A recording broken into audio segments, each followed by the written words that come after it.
Welcome back, my friends, to the show that never ends. We're so glad you could attend. Come inside, come inside.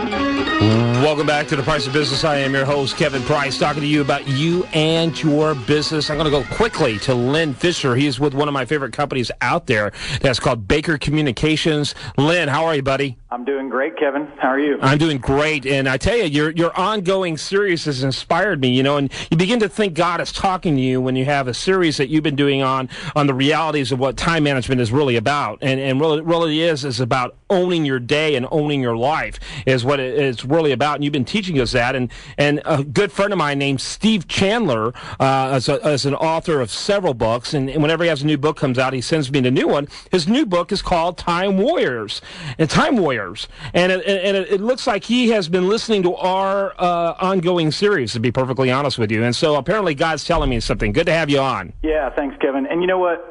Honestly, this series has been personally challenging for me because, you know, maximizing your personal productivity is an ongoing struggle. You have to balance your life. You have to balance your focus. And you know, so as I come up to my own challenges in life, this series has really helped me put things into perspective. So, you know, today what we're going to be talking about life is energy, and energy is life. Mm-hmm. You know, and if you don't have the energy and stamina for the day, then life becomes a constant challenge. And, you know, a lot of times you always feel, you know, behind the curve, or you don't feel like you can get ahead.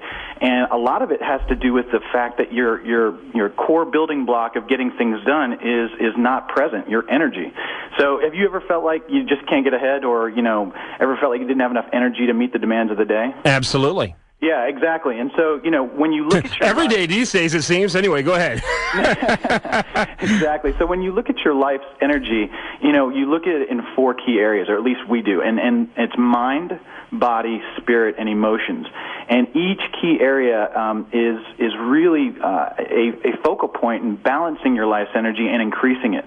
So, you know, have you ever worked, and I know the answer to this, Kevin, but have you ever worked a 12-hour day before? Unfortunately, yes. More than once. Yeah, and we all have. How often do you think you work probably more than 10 hours a day in a given month? Like, how many days out of the month? Well, this year not as much. I've had to stop. I've had to slow it down. But in the past, often, I would say probably more than 10 hours at least, maybe as much as double digits, 10 times a week. I mean, a month. Yeah, exactly. And, you know, you just said something very key. You're like, I had to stop it or slow it down, right? Yeah. The fact is that, you know, we can, like an engine in a car, you can keep that engine pegged out at the red line where the RPMs are, you know, really stressing out the engine, but you can't really, you know, the car's going to break down eventually, and we're no different, right? And so you have to have a balance, and you have to recognize that energy comes in cycles, and there's ways to literally impact those four areas to create maximum energy so that you can get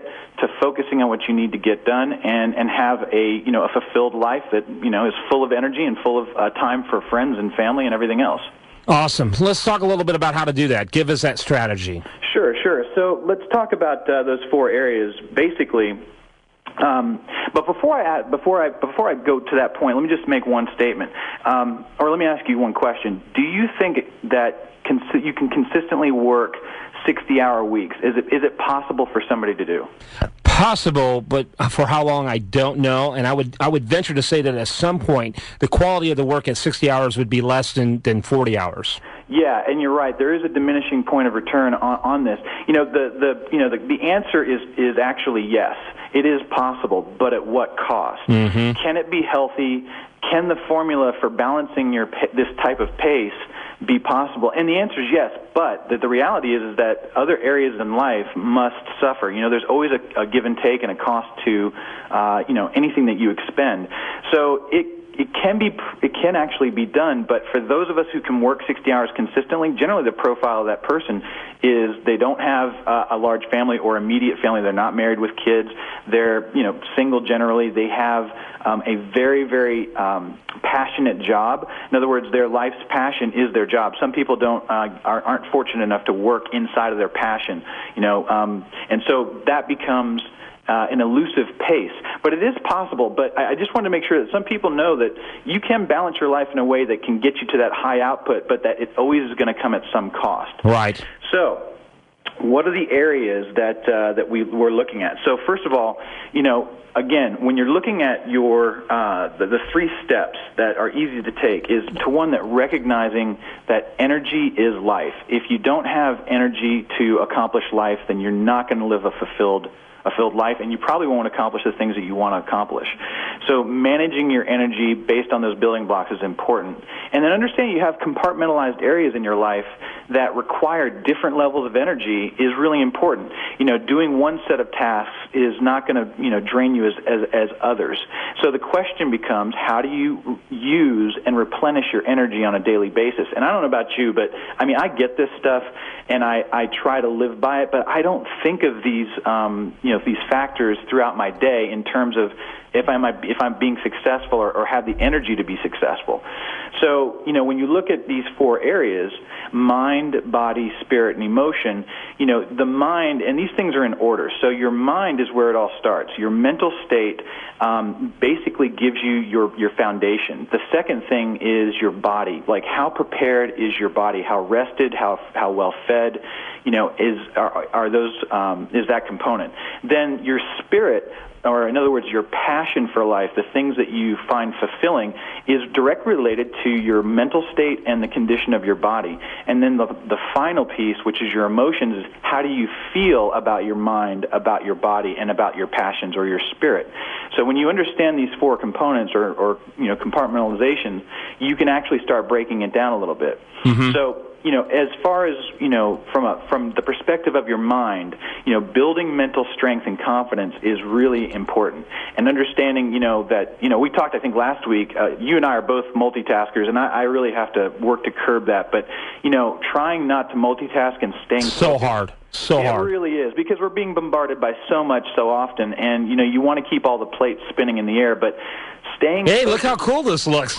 Yeah, exactly. So, having a strong mental state is where you start. Then the second thing is your body. Obviously exercising, eating regularly, and eating foods that add to your energy versus sapping it. We all know about, eating too much sugar gives you a quick burst, but then it just drops you 10 times lower. So understanding how, your body's reacting to the foods you're putting into it is important. Yeah, no question about it. Let me tell you, I've been really challenged by you and have been working extremely hard to get this under control. And it is so hard for me. I actually have bit into this belief that if I'm doing several things, I'm going to get several things accomplished. And that may happen, but it probably won't happen as quickly as it would if I focused on one, nor with the same quality. You want to talk about that? Yeah, absolutely. There's something that's called activity avoidance, and I'm guilty of it, and we all are pretty much. It's basically you start on a task that you have to do, and because you don't really want to do it, you start to avoid that activity or do other things to feel busy so that you think like you're getting stuff done, but you're really not getting the thing that you need done. Yes. So you really have to have some discipline about that, for sure. And the last, just to make sure we cover these last 2, your spirit. So we have mind, body, spirit, emotions. Your spirit, as I said, is the combination of your mind and body, and what that produces is passion for your life. So if you were looking to accomplish, like if you don't want to avoid an activity, you got to find passion in something you don't like doing too much, so that you can mentally get prepared to do it and accomplish it. And the final thing is emotions. Like I said, the combination of mind, body, and spirit will produce your emotional state. And emotions is what drives everything. It's the core building block. If you feel like you're not very excited about something, are you going to be excited about doing it?